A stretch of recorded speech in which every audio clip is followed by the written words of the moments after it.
એટલે હરામનું લેવું નહીં, હરામનું ખાવું નહીં. સહસ્રાર્જુન રાવણને વાંદરો બનાવી દે એવો માણા, પણ એક હરામની ગાય લીધી, એમાંથી આખા વંશનો વિનાશ થયો. વહેલું મોડું થાય પણ વિનાશ તો જરૂર થાય. આપણે હું એવું નહીં કહેતો કે માણસોને ખાલી ખોટો એક એવો મોહ થઈ ગયો છે, આમ હોય તો જ આપણે સુખી કહેવાય, અને એની જરૂરિયાતો પૂરી કરવા અને પૈસાની જરૂર પડે છે, અને પૈસાની જરૂરિયાત માટે એ પછી હરામનું લેવાની વૃત્તિ રાખે છે. મારે સમાજને એ કહેવું છે કે નીતિથી કમાઈને તમ તારે બંગલા બનાવો, જેગોઆર ગાડીઓ લ્યો, એની કાંઈ ના નથી, પણ હરામનું લઈને કાંઈ પણ કર્યું. છોકરાઓને મોબાઈલની ઈચ્છા હોય અને એને એમ આવો મોબાઈલ જોઈએ, તેવો મોબાઈલ. હવે એને ઉઠીને છગનિયાને મગનિયાને ફોન કરવાના હોય, એને કાંઈ અહીંયા કોઈ કંપનીવાળા અરે કાંઈ ડીલ કરવાનું ન હોય, તોય પાછો એને iPhone 8 જોઈને, iPhone X જોઈને, હવે એ બધું શું કરવાની કામ હોય ભાઈ?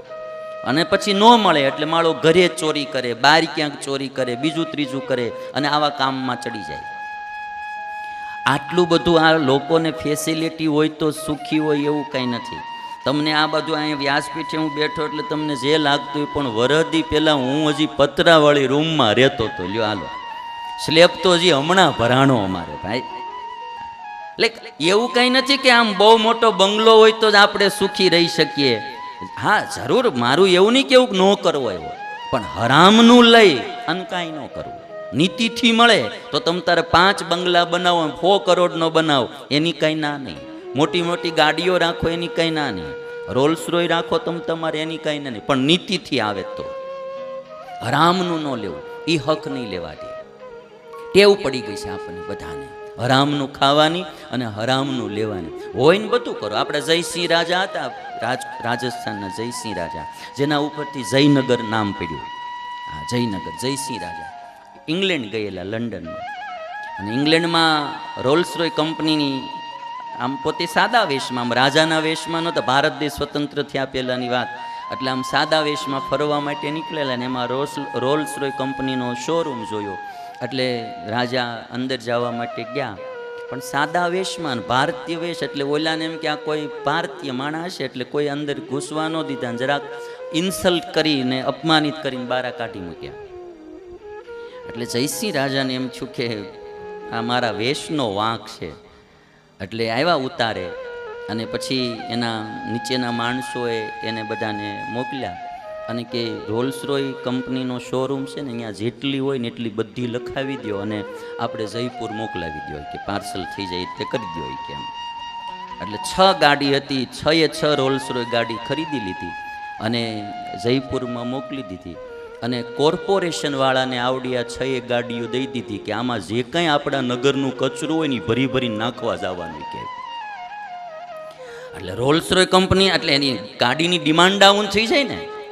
આ મેં એવી એક વાત સાંભળેલી, એટલે હું તમને કહું. પછી ખબર પડી કંપનીવાળાને, તેથી પછી એને લેખિતમાં માફી માગવી પડી કે બાપ, અમારી કંપનીનું, અમારી ગાડીનું નામ ડાઉન થઈ જાય. એટલે આવી સગવડ હોય તો 6 ગાડીઓ કચરું ઉપાડવાય રખાય, એની હું ના નહીં પાડતો. પણ હરામનું, અનીતિનું એ સારું નથી. અમુક કેવી ટેવો પડી ગઈ. તમે પાકિસ્તાનનો એક પ્રસંગ જોયો હરામનો, એટલે હું એવું કહું છું, સ્વામિનારાયણ ભગવાને એવું લખ્યું, પડી વસ્તુ કોઈની હાથે નવ ચાલે રાજ, અક્ષરના વાસી વાલો આવ્યા આવની. હું સુરતમાં કથા કરતો હતો ને, એક ભાઈએ મને, દુકાનદારે ચિઠ્ઠી લખેલી અને મને કીધું કે સ્વામી મને કંઈક ઉપાય બતાવો. ચિઠ્ઠી એવી હતી કે સ્વામી, મારી ત્યાં, એ પોતે કટલેરીની દુકાન ચલાવતો હતો.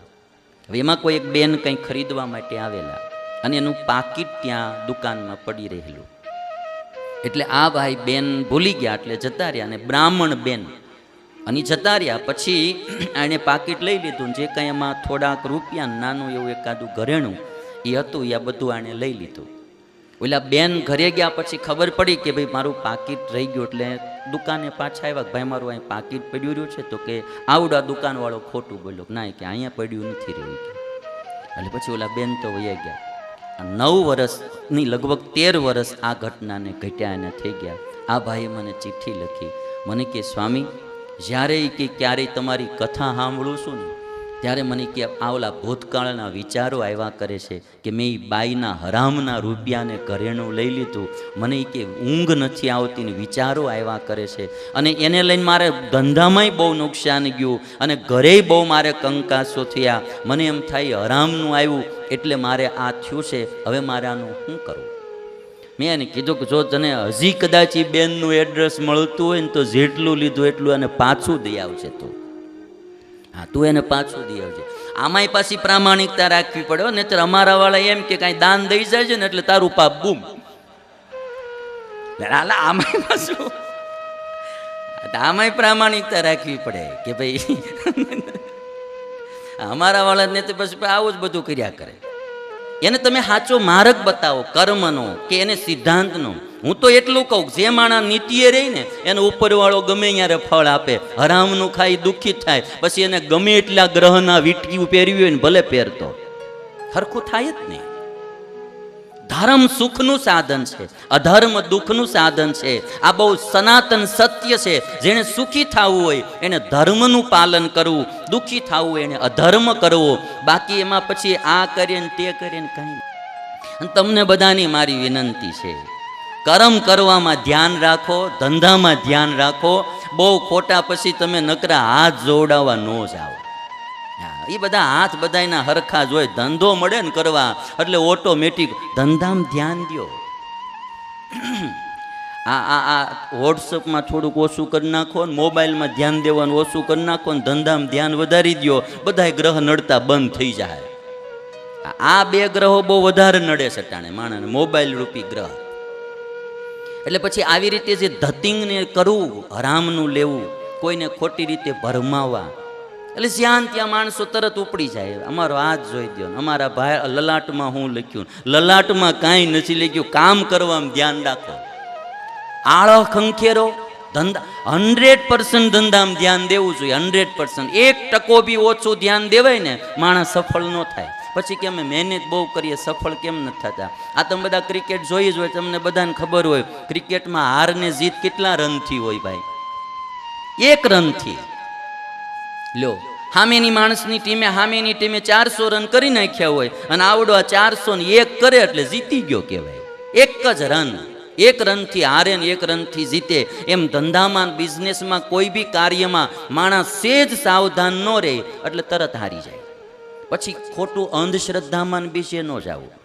હારવામાં જીતવામાં ઝાઝો ફરક છે જ નહીં. સફળતામાં અને નિષ્ફળતામાં આટલો જ ફરક પડે. પછી આપણને એમ થાય કે હું કેમ સફળ નથી થતો, હું કેમ સફળ નથી થતો. પણ સેજ ધ્યાન ક્યાંક બીજે વયું ગયું હોય,